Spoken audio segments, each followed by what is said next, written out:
any? You mentioned at the beginning of the week that you know more about Monster by now. What's his status, and is he expected to play Saturday? How's things going? Definitely very promising in his rehab and development with that. So very positive. Still don't know for sure about Saturday, but very encouraged by his the week that he's had. Kevin? Hey, Coach, how you doing? I'm doing good, buddy. How are you? I'm okay. In the Idaho game, I don't remember seeing Miles Marshall. He's not listed as a participant. Just want to see what the case is there. And then with him, he's only had one catch so far this season. How important is it to you to get him involved when he's out there on the field, get him more involved in the passing game?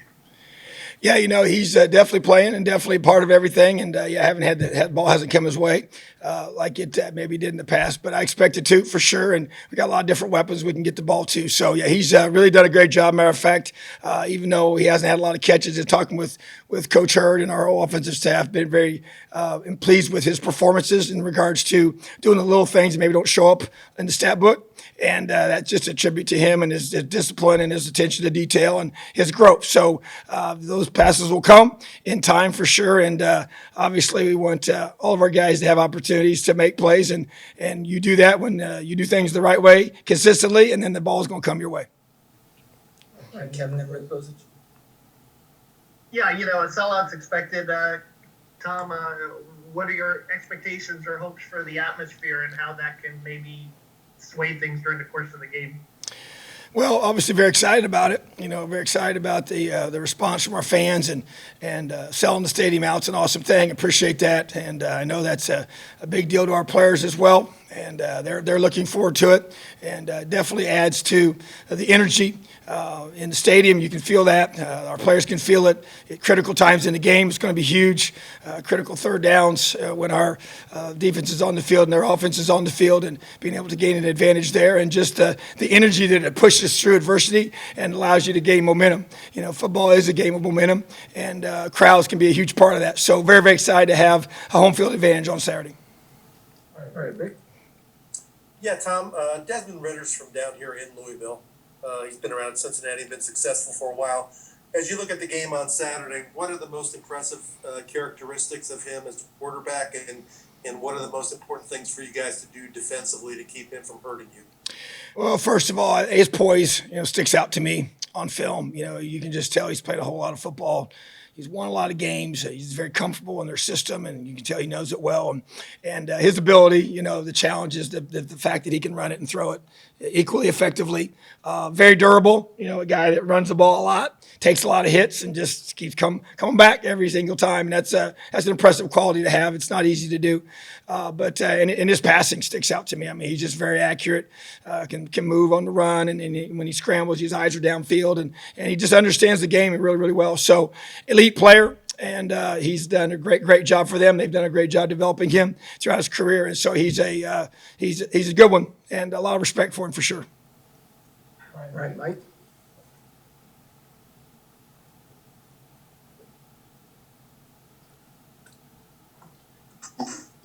Yeah, Coach. You got a top 10 opponent coming in, sellout crowd, national TV audience. Does any part of your preparation for this week have to be around, making sure your team remains composed and it doesn't transfer over to mistakes on the field? Well, the good news is we played in a lot of big games here at Indiana, and we play a really, really difficult schedule. I do feel like that to have that opportunity to play a team like this at home is special, and those are opportunities that don't always come along every single week. And but yeah, I just feel like that. I think you just continue to focus on the process that you go through to play your best, and that doesn't change. We mention this and talk about this, and going to emphasize this and have emphasized this, this week as well. And that is if you want to play your best in the biggest moments, you fall back to your habits. You fall back to the things that you've trained yourself to do on a consistent basis. It's the execution piece. It's all the preparation, all the film study.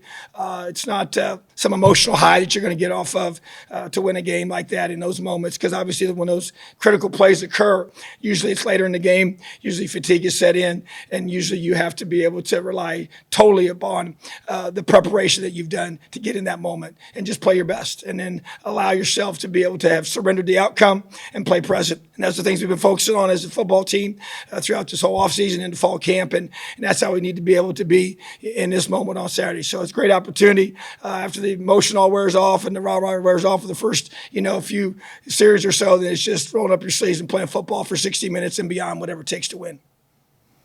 All right, Dustin and then Kevin. Yeah, Tom, I know we've talked a lot about DJ Matthews over this offseason a bunch, but I guess what told you that he was the guy that you had to get in the first place, and how have you seen him continue to develop and continue to, create some chemistry with Michael over the first couple of weeks here? Yeah, I just think, when he made the decision to put himself in the portal, he's a guy that we had known before. And I have a good, strong relationship with his high school coach, and just be able to know the kind of young man that he was, even though we had not coached him, here before, but knew a lot of that information, and just also talking to him throughout that process, and just felt like he was a really good fit for us and the things he was looking for, and the opportunities that this presented for him from both the position and as well as what we needed offensively. And so just really excited when he made that decision. And ever since he's been here, he's been great, and he works extremely hard. He's got a tremendous attitude, and he's got a great smile, and just really, really excited that he chose to come to be an Indiana Hoosier, and the way he's developed so far. And I believe his best football is ahead of him within our program, and excited to see us get him the football and see him make plays like you saw this past Saturday. And I just know that he's a special guy and a special person, a special player. And I just looking forward to him to being able to get in the groove, with Michael and our offense, and be able to see him make plays. Hey, Dustin, go ahead with your second one, and then we'll go to Kevin. Sorry, I muted. We've obviously spent a lot of time asking you about Ritter and that offense, but they've obviously got a couple of defensive guys that are first-round quality, All-American quality guys. Just what impresses you, especially with those two and what Cincinnati does on defense as a whole?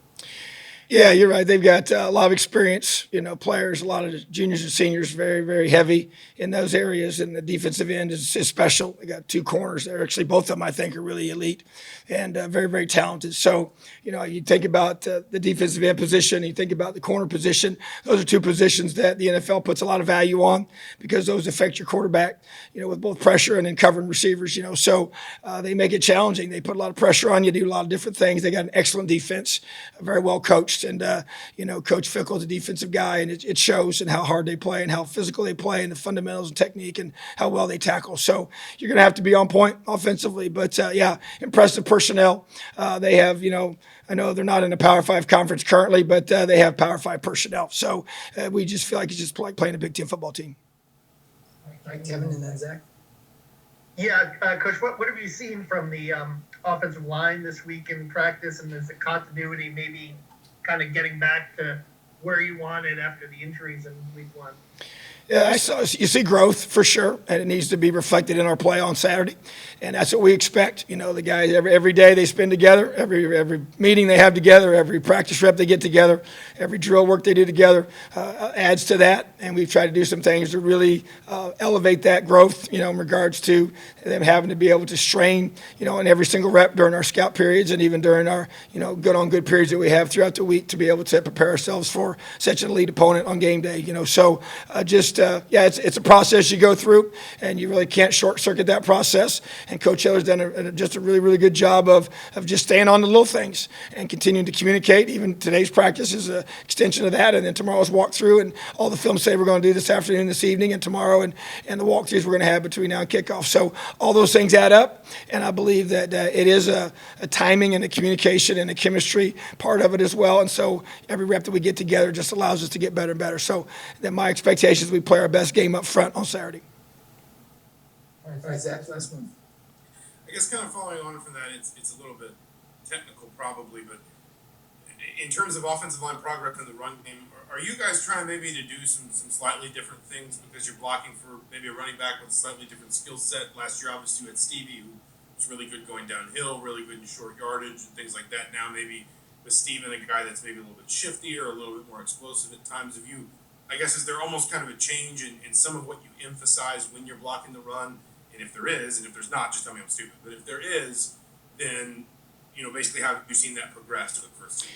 Yeah, I would say that's pretty accurate, and there's no question. We've you watch us play and continue to watch us play, you'll see those things, and that's by design, and obviously that takes some time as well. Like you say, you work on those things during spring ball, and you work on them into fall camp, and those are really your two main windows to physically do those things with that unit together with the coaches out there. And so that to me, and you got a new back that, as we said, only got here during fall camp. So just really trying to maximize that. That's where I feel like as you continue to grow those and the different things that we're doing in our run game, that it's a continual growth. It doesn't mean you're going to come out right out of the gates week one and maybe be the way you want to be eventually when you're doing this for several weeks in a row. So yeah, that I expect it to get better, and I expect us to be able to continue to block better and understand better where those different combos are going to happen, and communication and different things that we do, and where we're looking to try to get the ball to run. So yeah, it's definitely different than we've done in the past.